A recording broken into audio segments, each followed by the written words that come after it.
warahmatullahi wabarakatuh. Saya Nur Syakila binti Arsyad, bernombor matrik I1830335, akan membentangkan tentang apa itu LGBT.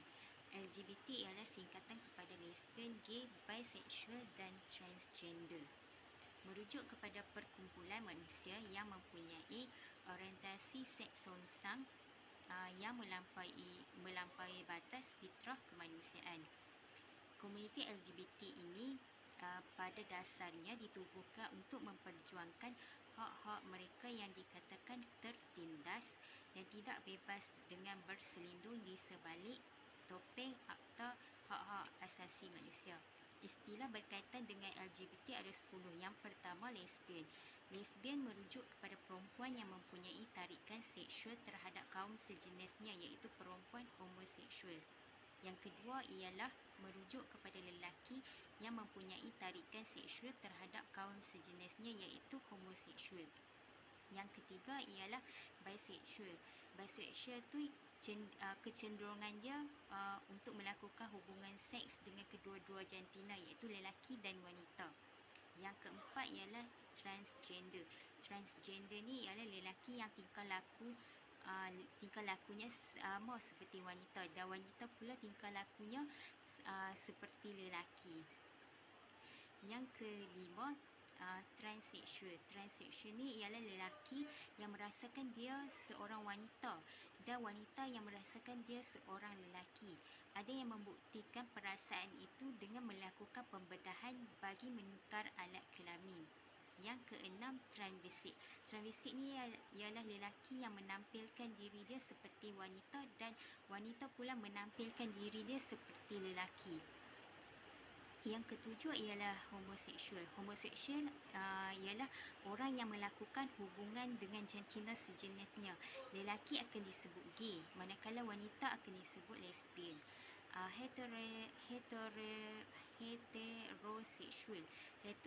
Heteroseksual ni ialah lelaki yang membuat hubungan seks dengan wanita dan begitu juga wanita. Ini adalah hubungan yang betul lagi normal dan dihalalkan oleh Islam melalui pernikahan yang menepati rukun-rukunnya, yakni sepasang.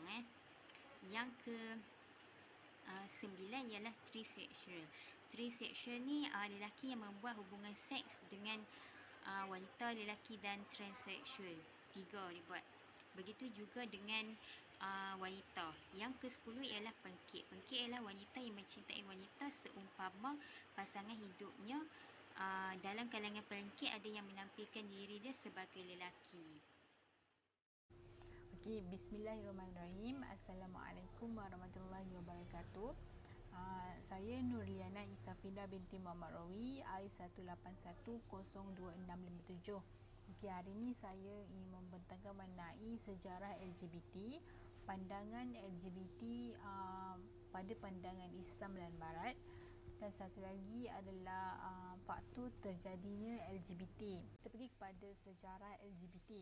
Okey, kebanyakan sejarah membuktikan bahawa kelahiran transgender atau LGBT di Malaysia ni datangnya melalui pengaruh Barat. Dan ada spesifik tahun yang ditetapkan oleh penulis berkaitan sejarah kelahiran transgender di Malaysia. Jika dilihat sejarah umat manusia secara keseluruhannya, gejala seks songsang LGBT ni bukanlah satu penyakit moral yang baru. Sejarah dahulu juga telah membuktikan bahawa zaman Nabi Lut AS telah terjadi peristiwa hubungan sejenis antara lelaki dengan lelaki dan mereka ni meninggalkan perempuan. Okay. Kaum Nabi Lut pada ketika itu mengancam Nabi Lut dan membenci beliau kerana beliau ni mengajak kaum beliau ni untuk beriman kepada Allah dan meninggalkan segala gejala songsang yang telah mereka lakukan. Okay. Dalam ayat Al-Quran juga jelas membuktikan bahawa kewujudan golongan songsang yang dilaknat Allah ni lahir sejak zaman Nabi Lut AS lagi. Okay.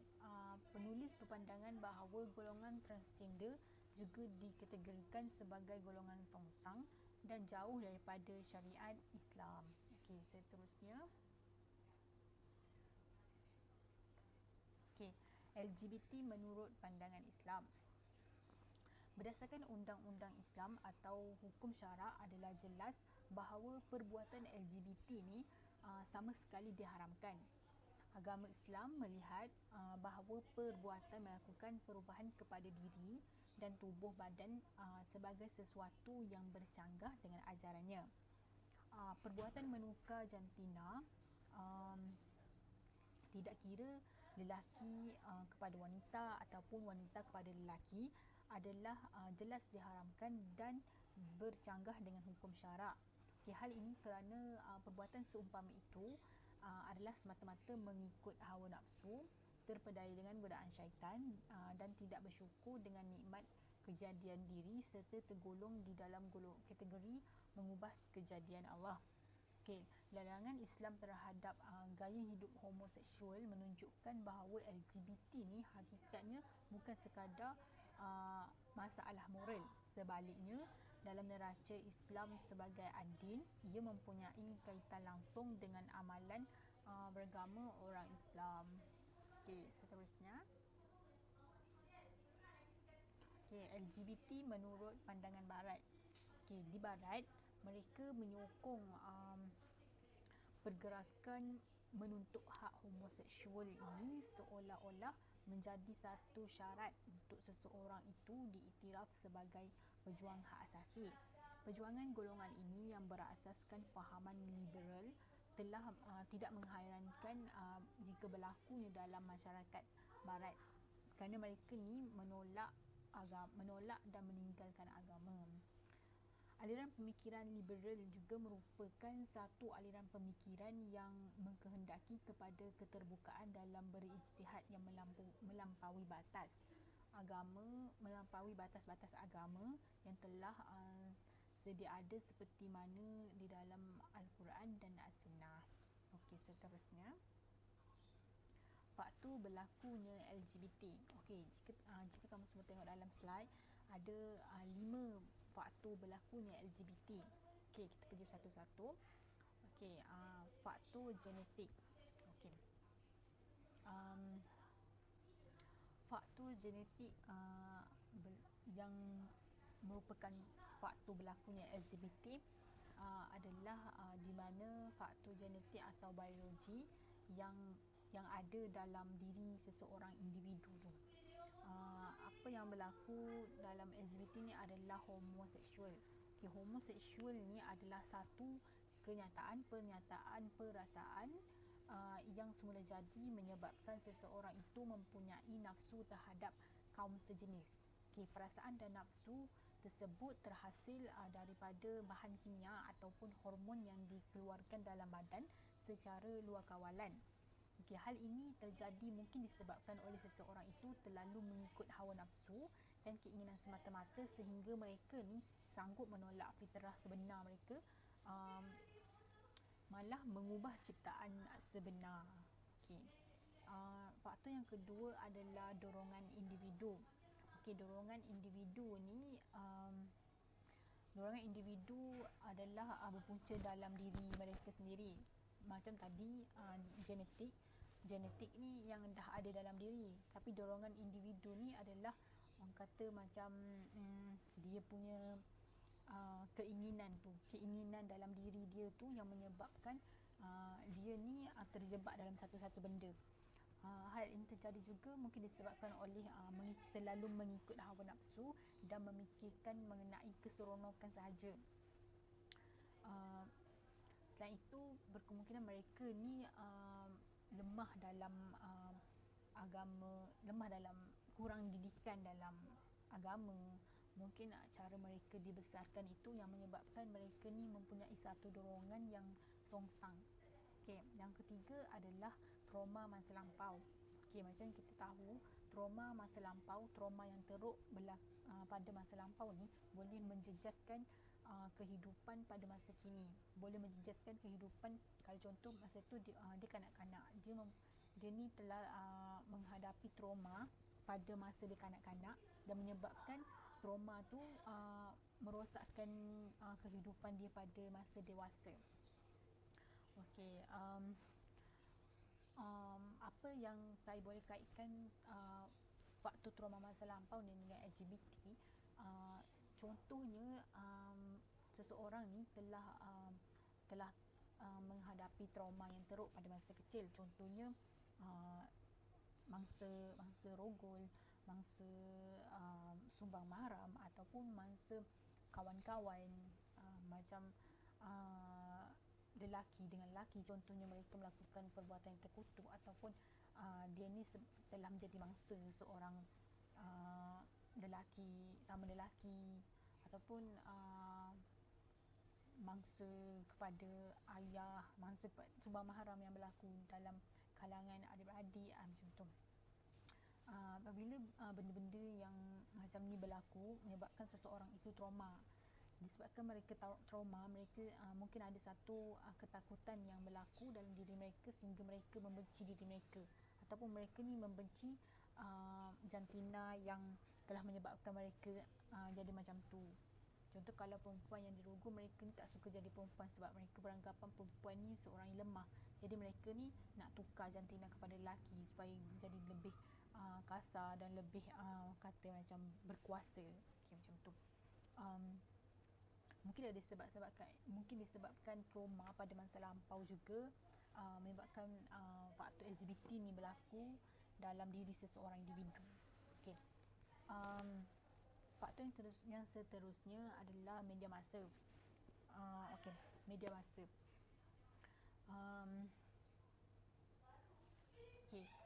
Media massa ataupun internet merupakan satu medium yang memudahkan golongan LGBT ni mendapatkan maklumat tentang gejala tidak sihat yang mereka lakukan. Kewujudan laman sosial seperti Facebook, Instagram, Twitter dan sebagainya ni memudahkan lagi golongan ini bersosial, berkomunikasi dengan kelompok mereka. Mereka ni boleh bersosial, boleh menyebarkan perbuatan mereka ni dalam media sosial dan untuk tontonan orang lain. Hal ini bukan sahaja boleh merosakkan diri sendiri, tetapi boleh merosakkan orang lain. Macam contoh, macam mana kalau tontonan yang daripada penonton-penonton cilik, contohnya dari dalam kalangan kanak-kanak, mereka ni merupakan golongan yang suka mencuba dan terdedah dengan benda-benda yang negatif. Okey, kalau mereka ni dah boleh berfikir mengenai buruk dan baik, tak apa. Tapi kalau mereka ni sejenis individu yang suka mencuba, mereka akan menjadikan benda tu sebagai dorongan untuk mereka ni melakukan perubahan dalam diri. Contohnya, mereka akan kata kanak-kanak ni akan jadi macam tak puas hati, kenapa dia lelaki, dia nak jadi perempuan. Mungkin disebabkan oleh pengaruh media massa yang dilakukan oleh golongan LGBT sekarang ni, boleh menjejaskan golongan kanak-kanak ni. Mereka mungkin akan terpengaruh dengan apa yang mereka tengok tu. Okey, seterusnya adalah salah faham terhadap takdir dan kurang didikan agama. Okey, rata-rata kalau kita tanya kepada golongan-golongan ini, kenapa mereka jadi begitu, kenapa mereka mengubah ciptaan Allah, mereka ni rata-ratanya akan menjawab yang itu adalah takdir mereka. Okey, dan mereka redha dengan apa yang berlaku, yang menyebabkan perkara itu menjadi kesalahan yang besar dalam diri mereka, sebab mereka redha dengan perkara yang tidak baik. Sebenarnya itu adalah datang daripada diri mereka sendiri. Kalau mereka pilih untuk menjadi baik, maka baiklah mereka. Kalau mereka rasa benda tu baik. Okey.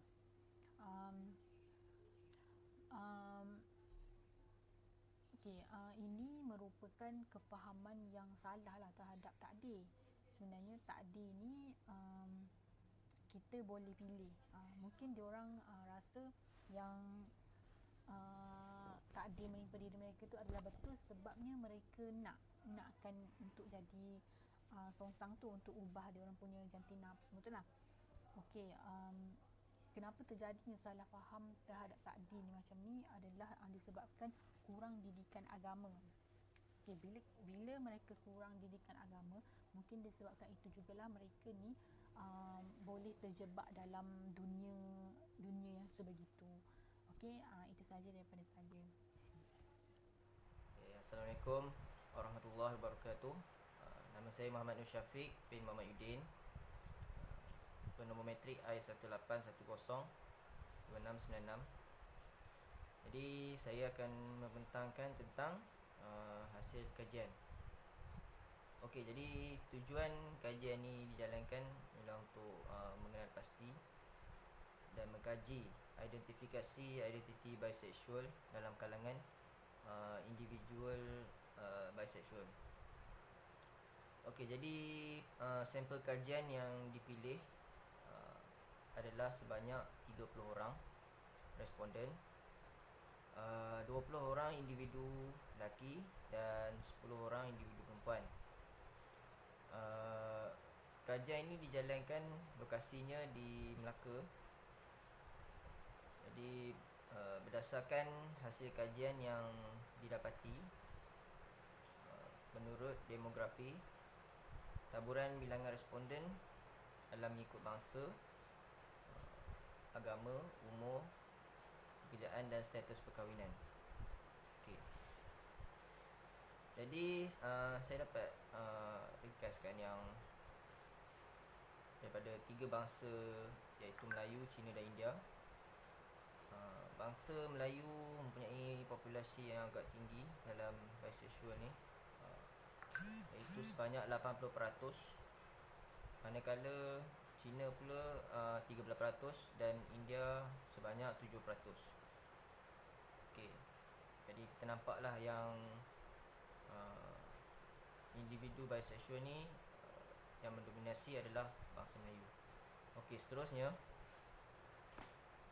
bagi agama pula sama seperti dengan bangsa sebentar tadi yang saya jelaskan.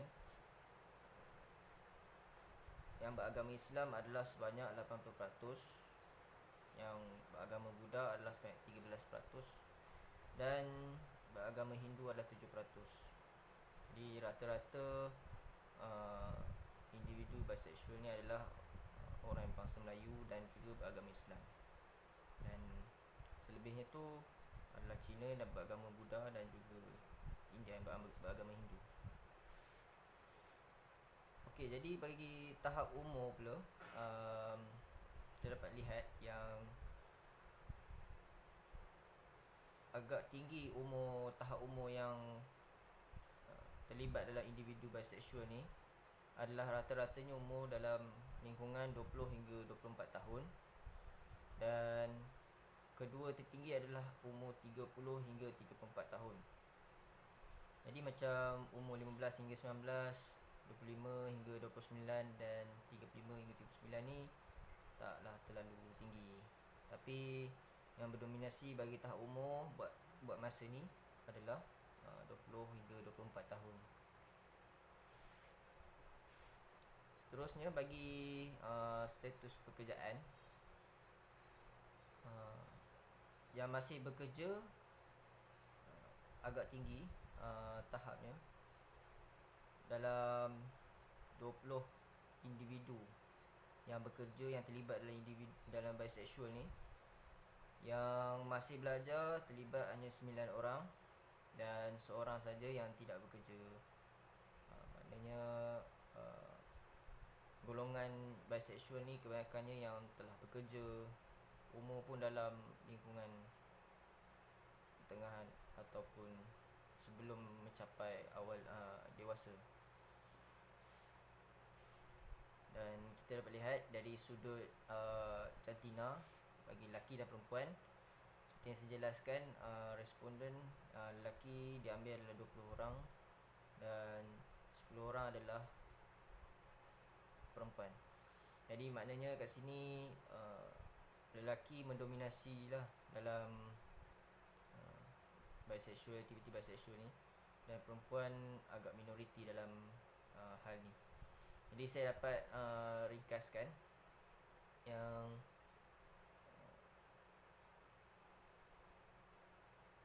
mendominasi bagi bisexual ni adalah individu yang beragama Islam, yang berbangsa Melayu,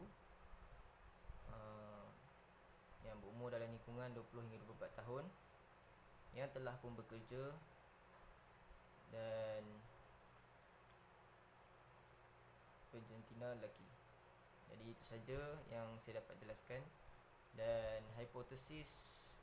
tiga hipotesis akan dijelaskan oleh rakan saya sebentar nanti.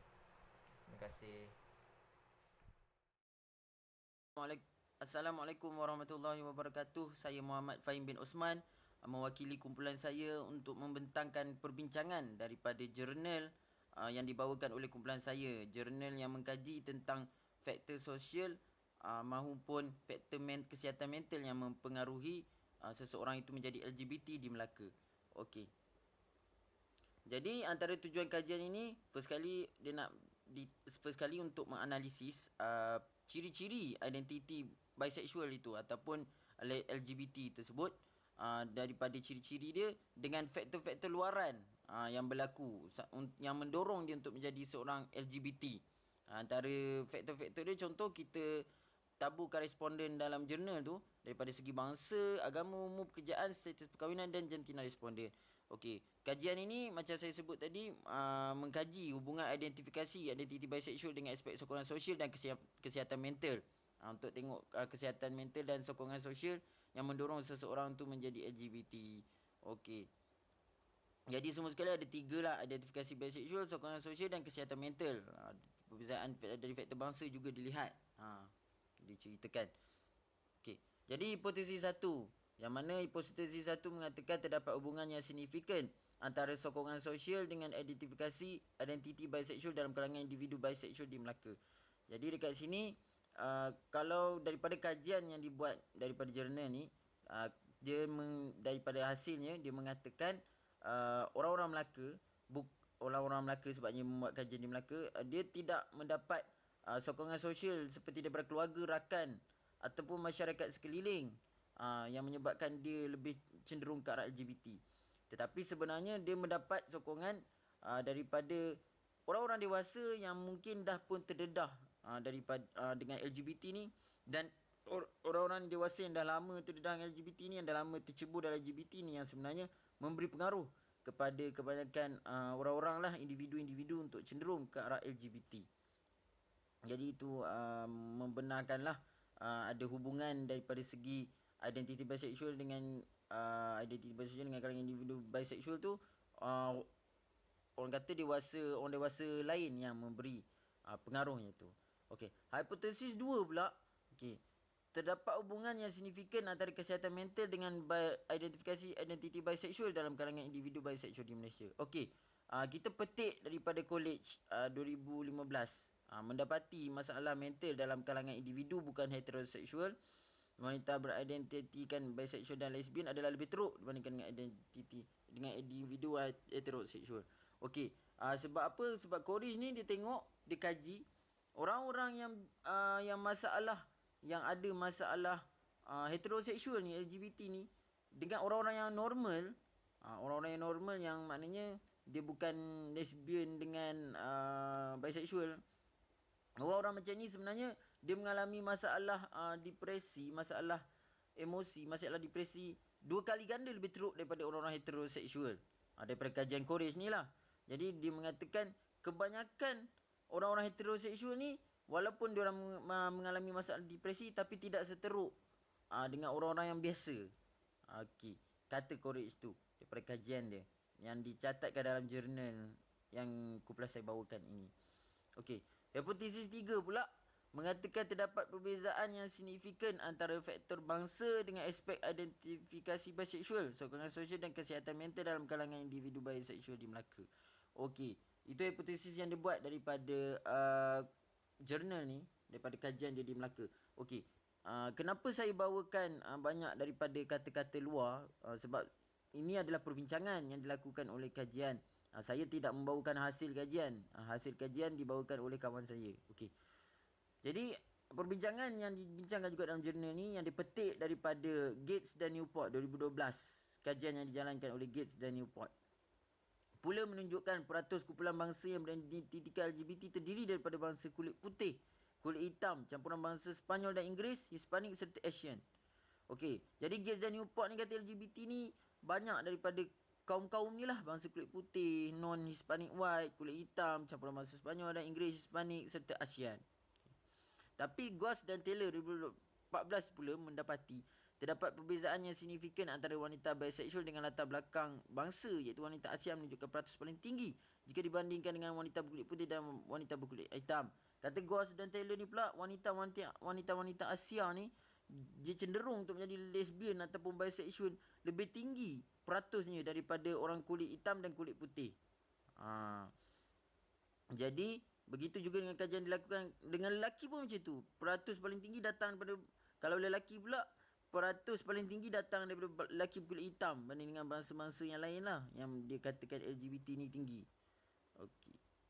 Jadi kesimpulannya, kebanyakan daripada bangsa berkulit hitam dalam kalangan lesbian, gay dan biseksual cenderung terlibat dalam masalah kesihatan mental seperti merosakkan diri sendiri, self-harm, cubaan membunuh diri dan pengambilan darah secara drastik, tidak kira dalam kalangan lelaki atau perempuan. Okey, kalau daripada segi masalah kesihatan mental pula, yang daripada semua LGBT tu, daripada kalangan berkulit hitam ni yang lebih cenderung ke arah mengalami kesihatan mental. Jadi itulah yang nak diceritakannya. Okey, kesimpulannya itu sajalah daripada saya, mewakili grup saya membawakan perbincangan kajian daripada jurnal ini. Itu saja saya, Muhammad Fahim bin Osman. Sekian. Assalamualaikum warahmatullahi wabarakatuh. Assalamualaikum warahmatullahi wabarakatuh.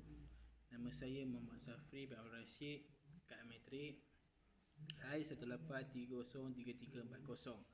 Saya akan menjelaskan mengenai kesimpulan. Berdasarkan dapatan artikel tersebut, kami dapati bahawa punca utama berlakunya kelakuan LGBT ialah berkaitan dengan hubungan persekitaran. Hal ini kerana hubungan persekitaran memainkan peranan penting dalam menentukan personaliti seseorang. Isu yang mengamalkan cara hidup songsang perlu dicegah dengan pelbagai cara. Jika isu ini berlanjutan, maka ramailah anak-anak muda di luar sana akan turut terjebak dalam permasalahan ini. Kajian yang kami kaji ini bertujuan untuk mengkaji hubungan identifikasi biseksual dengan aspek sokongan sosial dan kesihatan mental dalam kalangan individu biseksual di Melaka. Dalam kajian ini juga terdapat perbezaan dari faktor bangsa juga dilihat dalam ketiga-tiga aspek, iaitu identifikasi biseksual, sokongan sosial dan kesihatan mental. Okey, itu saja daripada pembincangan kami. Sekian, terima kasih.